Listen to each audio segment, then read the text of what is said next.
أعوذ بالله من الشيطان الرجيم. بسم الله الرحمن الرحيم. الرحمن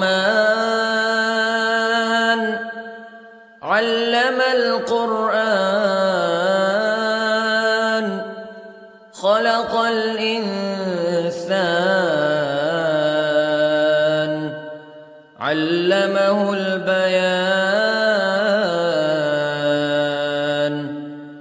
الشمس والقمر بحسبان والنجم والشجر يسجدان والسماء رفعها ووضع الميزان ألا تطغوا في الميزان وأقيموا الوزن بالقسط ولا تخسروا الميزان. والأرض وضعها للأنام فيها فاكهة والنخل ذات الأكمام والحب ذو العصف والريحان فبأي آلاء ربكما تكذبان. خلق الإنسان من صلصال كالفخار وخلق الجان من مارج من نار فبأي آلاء ربكما تكذبان. رب المشرقين ورب المغربين فبأي آلاء ربكما تكذبان. مرج البحرين يلتقيان بينهما برزخ لا يبغيان فبأي آلاء ربكما تكذبان. يخرج منهما اللؤلؤ والمرجان فبأي آلاء ربكما تكذبان. وله الجوار المنشآت في البحر كالأعلام فبأي آلاء ربكما تكذبان. كل من عليها فان ويبقى وجه ربك ذو الجلال والإكرام فبأي آلاء ربكما تكذبان.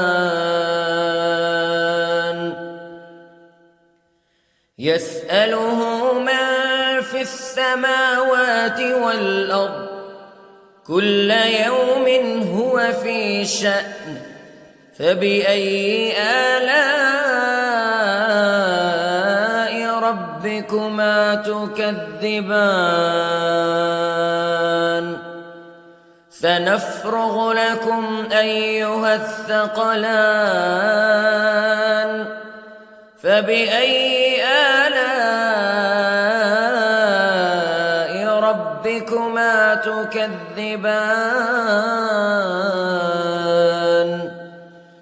يا معشر الجن والإنس استطعتم أن تنفذوا من أقطار السماوات والأرض فانفذوا لا تنفذون إلا بسلطان فبأي آلاء ربكما تكذبان يرسل عليكما شواظ من نار ونحاس فلا تنتصران فبأي آلاء ربكما تكذبان فإذا انشقت السماء فكانت وردة كالدهان فبأي آلاء ربكما تكذبان فيومئذ لا يسأل عن ذنبه إنس ولا جان فبأي آلاء ربكما تكذبان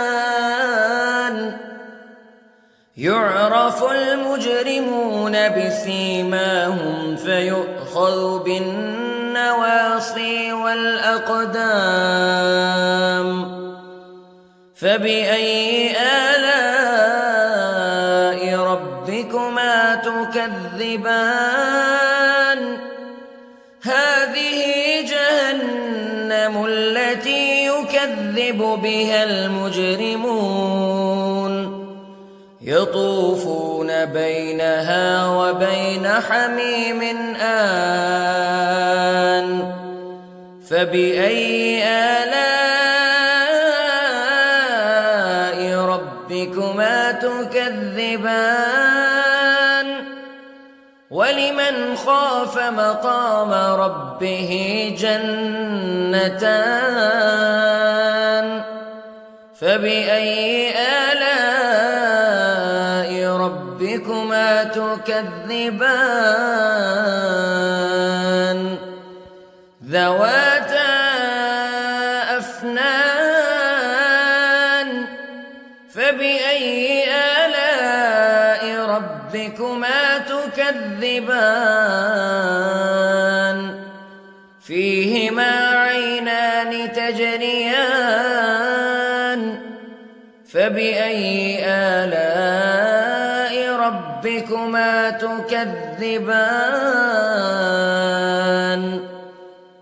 فيهما من كل فاكهة زوجان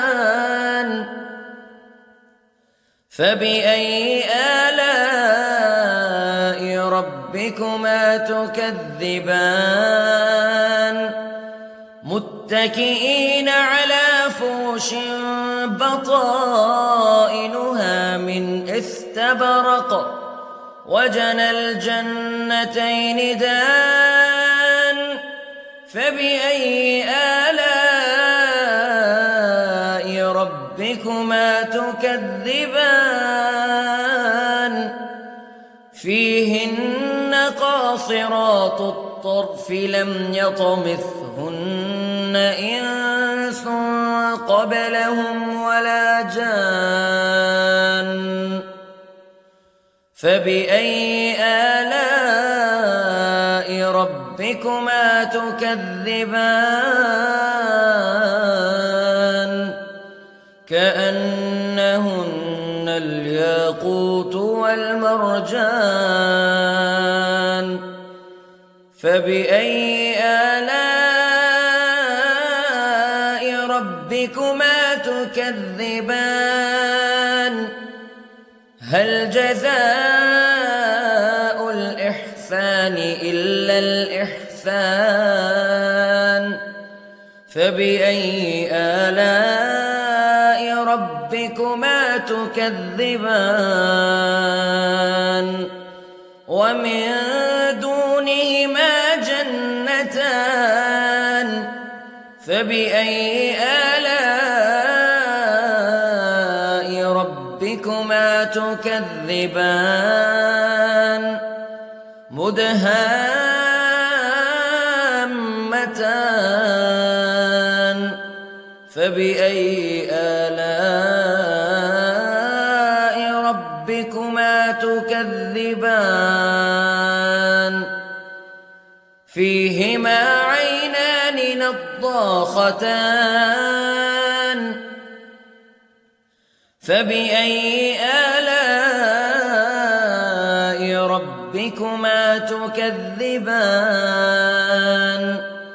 فيهما فاكهة ونخل ورمان فبأي آلاء ربكما تكذبان فيهن خيرات حسان فبأي آلاء ربكما تكذبان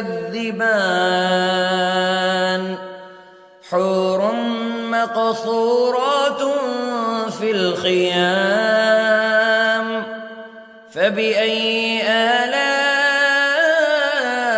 ربكما تكذبان لم يطمثهن إنس قبلهم ولا جان فبأي آلاء ربكما تكذبان متكئين على رفرف خضر وعبقري حسان فبأي آلاء ربكما تكذبان تبارك اسم ربك ذي الجلال والإكرام